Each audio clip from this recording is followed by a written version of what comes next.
ఇప్పుడు ఒకవేళ రీ examination conduct చేశారు అనుకుంటే ఆల్మోస్ట్ ఒక 563 మంది స్టూడెంట్స్ ఆల్రెడీ వాళ్ళకి సర్వీస్ రావటం జరిగింది. వాళ్ళందరూ మెరిటోరియస్ స్టూడెంట్స్.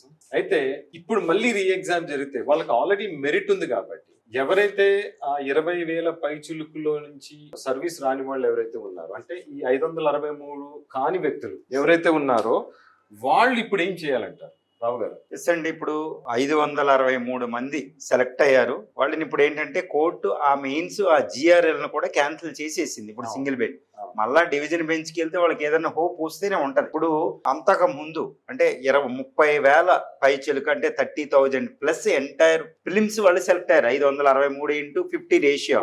ఇప్పుడు 563 మంది అనేది ఇక్కడ ఇష్యూయే కాదండి. ఇప్పుడు ఎవరైనా మళ్ళీ రీ ఎగ్జామ్ పెడితే మళ్ళీ 30,000 కి అవకాశం ఉంటుంది. అంతకుముందు మెయిన్స్ రాసినోడే మళ్ళీ మెయిన్స్ రాయాలనేది ఏమి లేదు. అంతకుముందు ఫిలిమ్స్ ఇప్పుడు కోర్టు క్లియర్ గా ఉన్నట్టు ఆల్మోస్ట్ ఉంది. ఎంత మంది అయితే ఫిలిమ్స్ పాస్ అయ్యారో వాళ్ళు క్లియర్ చేశారో వాళ్ళందరికీ ఇప్పుడు రీ ఎగ్జామ్. అంతకుముందు మెయిన్స్ అటెండ్ అవ్వకపోతే ఈసారి అటెండ్ అవ్వచ్చు.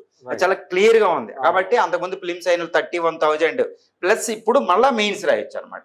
సో అంతకుముందు గ్రూప్ 2 ఎస్పెషల్లీ గ్రూప్ 2 చదువుతూ గ్రూప్ 2 జాబ్ ముందు రావాలి, తర్వాత గ్రూప్ 1 చూద్దాం, చాలా పెద్ద ఎగ్జామ్, ఇంక రైటింగ్ చేయలేదు అన్న వాళ్ళందరూ మళ్ళీ రైటింగ్లు చేసుకుని మెంటార్షిప్లు ఏదైనా తీసుకుని లేకపోతే ఏదైనా సబ్జెక్ట్ లోపం ఉంటే అది తీసుకుని సో ఇది అవుతే 31,000 ప్లస్ ఈ రోజు మెయిన్స్ అటెండ్ అవుతారు. ఇంకా 563 అనేది స్క్రాప్ అయిపోయింది.